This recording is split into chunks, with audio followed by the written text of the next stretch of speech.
I have something very different for you guys today. I am still in shock as to the cowardly nature of what a Trump-endorsed MAGA Republican just did to what was going to be an interview. Let me explain to you what just happened. I think people will find this interesting. I was scheduled today, minutes ago, to interview Pastor Mark Burns. Pastor Mark Burns is a Trump-endorsed candidate for the U.S. House seat previously held by Jeff Duncan, who's retiring in South Carolina's 3rd District. And we were scheduled to do an interview with him today. And we connected for that interview. And the interview was organized by the assistant or campaign secretary or whoever to Mark Burns. We connect and there's some other guy sitting in the chair, but it was just like a can you hear me sort of thing. So I go, okay, they're just doing a tech check. This guy stands up and then another guy pops up and sits down. And it's this guy that I'm putting up on the screen right now. And I assume this must be some other tech check. They must be, I don't know, they want to be really sure that the microphone works. And I'm just chatting with this guy. As you can see, he's wearing a Maradona t-shirt, and Maradona being an Argentinian soccer player and me being from Argentina, we sort of chat about Maradona. And we're just chatting, and I assume we're just waiting for Pastor Mark Burns to actually sit down to start the interview.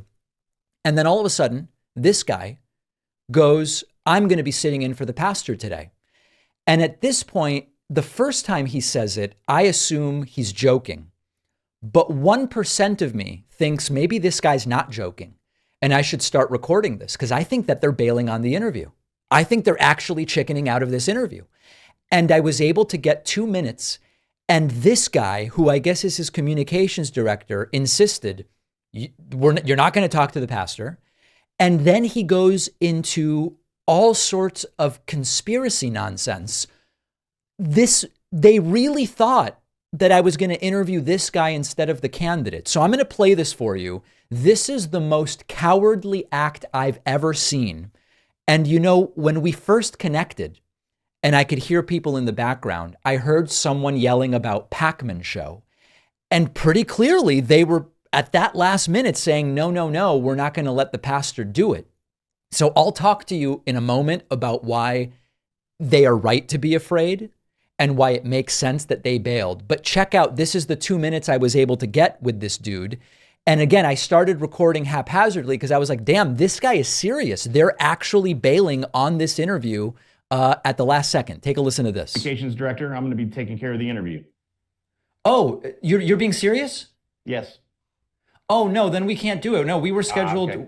Our research and everything, we were scheduled to do it with the pastor. I'm sorry about that.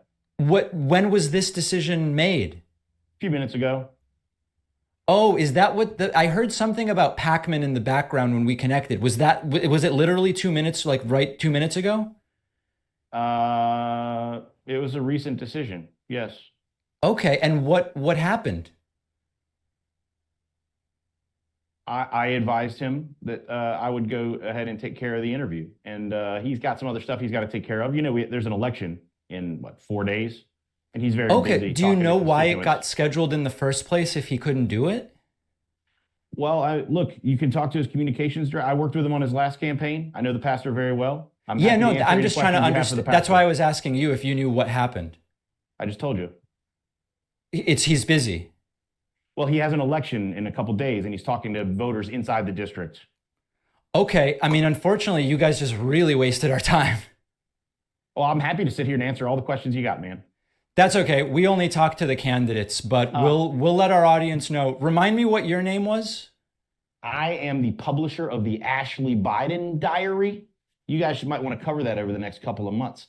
The Ashley Biden Diary that's been proved to be 100% true and correct and legit in origin. My name is Noel Fritsch. Noel, Noel. Frisch. Fritsch.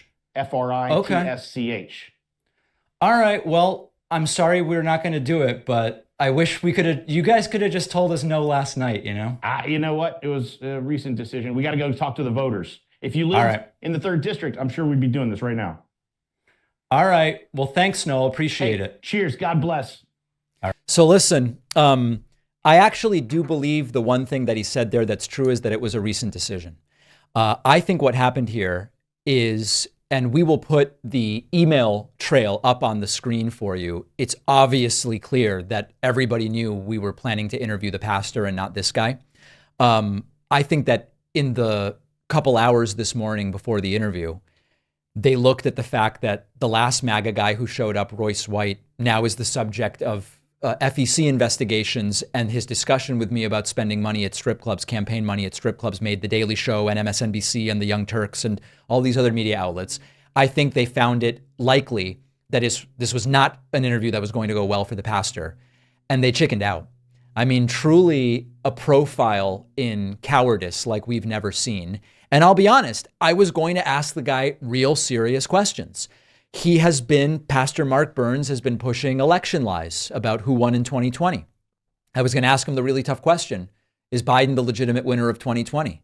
He probably was going to tell lies, and it wasn't going to be to his advantage. Pastor Mark Burns, wants Christianity to be the law of the land. I was going to ask him, what new laws would you like to see that are based on your religious beliefs? I was going to talk to him about the role that he believes the Bible should have in running government. We were going to talk about the outrageous things that he has said about so many different issues, that the members of the squad should be placed under arrest. His beliefs that the Bible is literally true, that the rapture will take place during our lifetime. And if he believes that, why even bother running for Congress? What does he mean? So this was going to be an interview where the guy would look like what he is, which is an uninformed guy who has no business being in elected office. But also, I kind of have to be honest with you guys. This guy's almost certainly going to be the next congressman from South Carolina's 3rd District, because it is a very red district, and he is probably going to win his runoff election in a few days, and will almost certainly be a member of Congress. So also consequential, because I don't think this is the last we're going to hear from Mark Burns. So the takeaway here is hard to think. I mean, listen, we've done interviews with Republicans who have come in prepared and unprepared, but none of them has ever acted in such a cowardly way as this. And so this isn't the last we're going to hear from him, but let's remember, who am I? He's afraid of me? Give me a break. And he's got God on his side and I don't. Really, really pathetic stuff, but it's what happened. So that's why today's show is shorter than most. This was the last thing we were scheduled to film today.